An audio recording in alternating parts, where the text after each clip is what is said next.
This is not the outcome we wanted or we worked so hard for, and I'm sorry that we did not win this election for the values we share and the vision we hold for our country.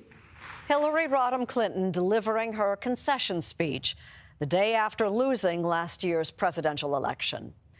She looks back on her campaign in a new book out this week, What Happened, published by Simon & Schuster, a CBS company. On Friday, I sat down for a talk with Mrs. Clinton at her suburban home outside New York City.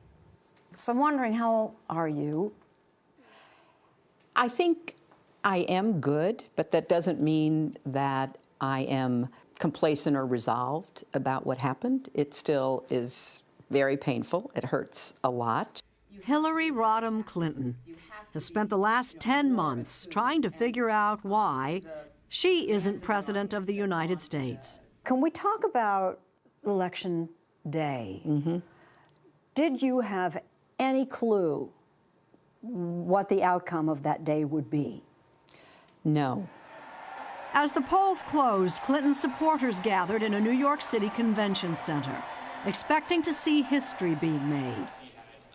But as the returns came in, the celebratory mood began to fade. You know, I just kind of went into the bedroom, laid down on the bed, just thought, okay, I just have to wait this out. But then midnight, I decided, well, you know, looks like it's not going to work. After midnight, she called Donald Trump, the president-elect. And then she called the White House.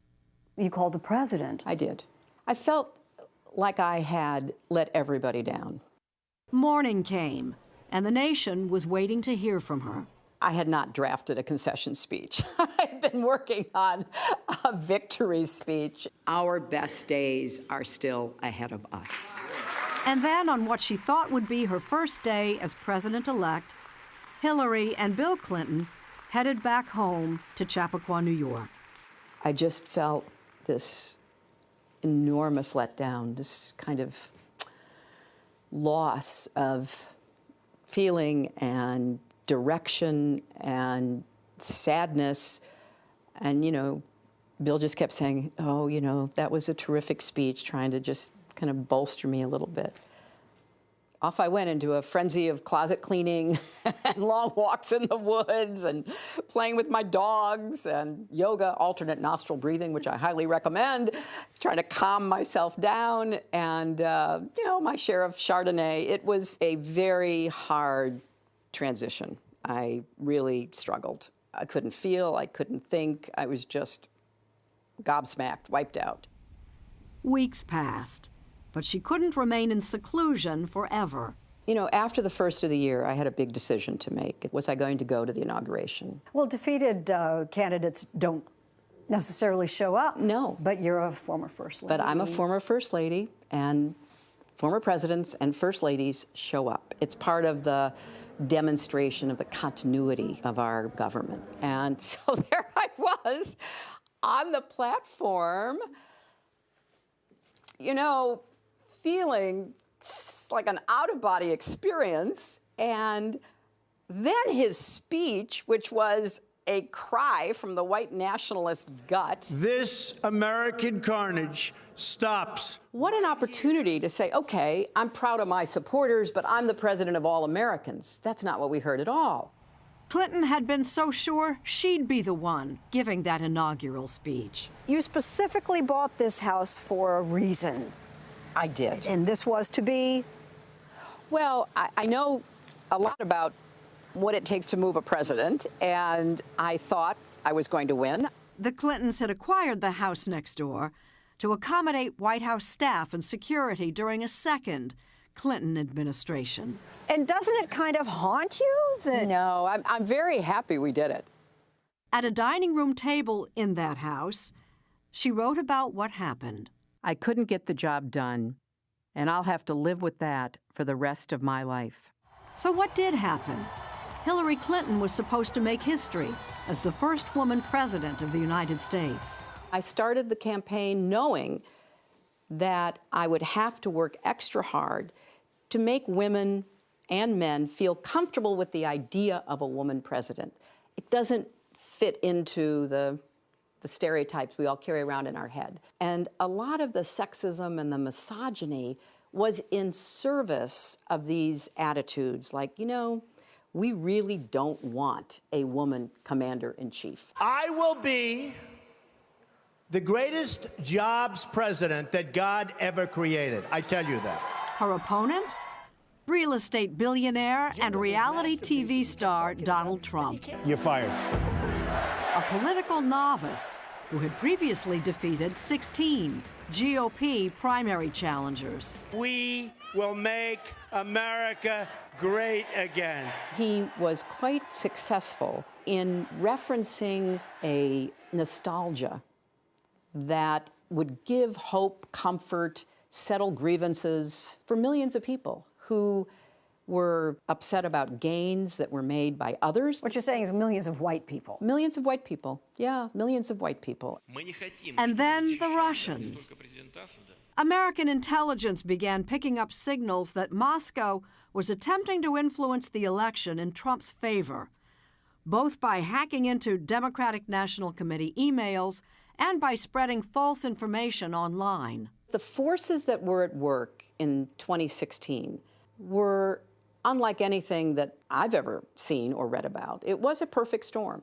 I should have used 2 emails. One But there were personal, serious one, self-inflicted wounds, for too. work. Were there things that had you not, but for that, I might be the president?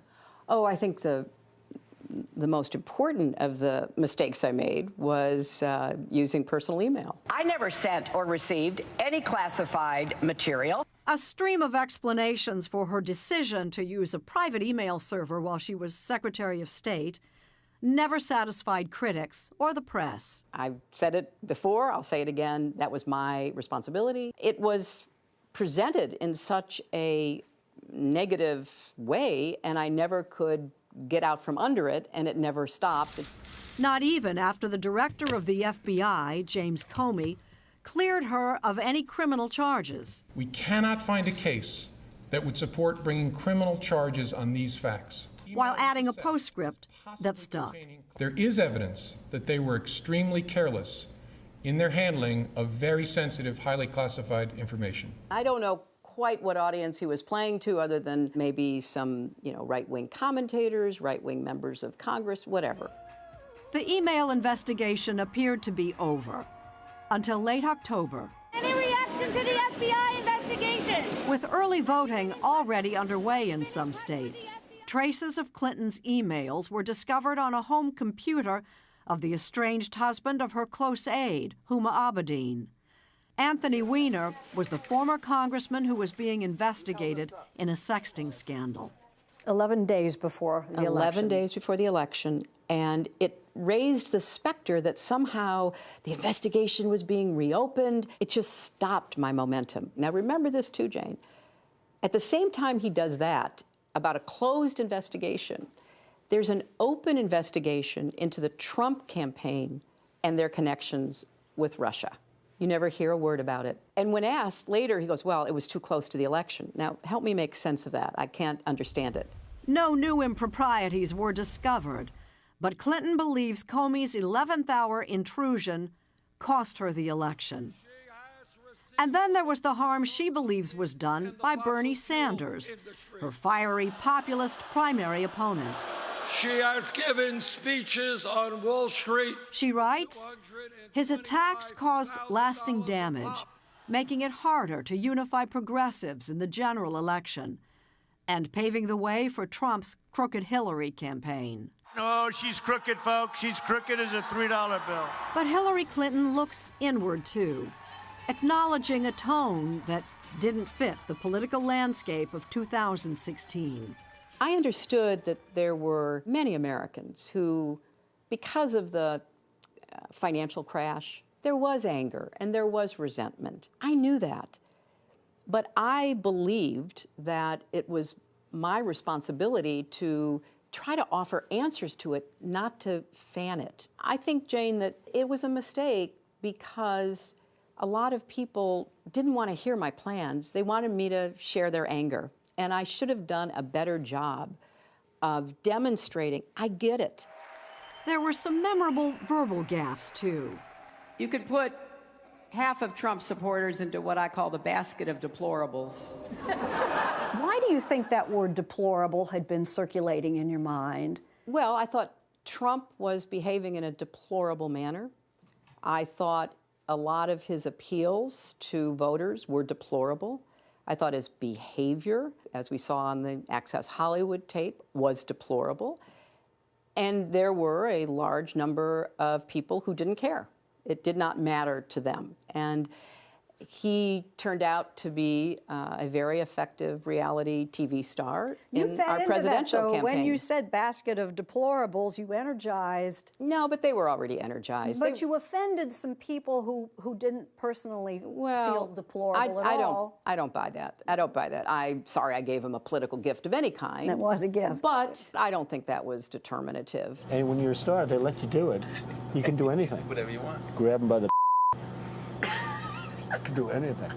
As the campaign entered its final month, the now infamous Access Hollywood tape surfaced. Melania said this was okay. 2 days later, Clinton and Trump meet in their second debate. After we heard him admitting and laughing about sexually assaulting women and being able to get away with it because if you're a star, you can do anything. So in my debate prep, we practiced this. The young man playing Trump would stalk me. And I practiced keeping my composure. I practiced not getting rattled. Well, it's one thing to practice it. It's another thing to be in front of, 50, 60, 70 million people and having him scowling and leering and moving up on me. And it was so discombobulating. And so while I'm answering questions, my mind is going, okay, do I keep my composure? Do I act like a president? What he said was extremely unwise. Or do I wheel around and say, get out of my space, back up, you creep? Well, I didn't do the latter. But I think in this time we're in, and particularly in this campaign, maybe I missed a few chances. Is your political career over? Yes. As an active politician, it's over. You will never be a candidate for office? I am done with being a candidate, but I am not done with politics because I literally believe that our country's future is at stake. You represent the best of America, and being your candidate has been one of the greatest honors of my life. In the end, Hillary Rodham Clinton still seems gobsmacked by what happened. She dishes out blame, and she accepts responsibility. But while she's proud of her effort, she writes she was running a traditional presidential campaign, while Trump was running a reality show. We have a reality show that leads to the election of a president. He ends up in the Oval Office. He says, boy, it's so much harder than I thought it would be. This is really tough. I had no idea. Well, yeah, because it's not a show. It's real. It's reality for sure.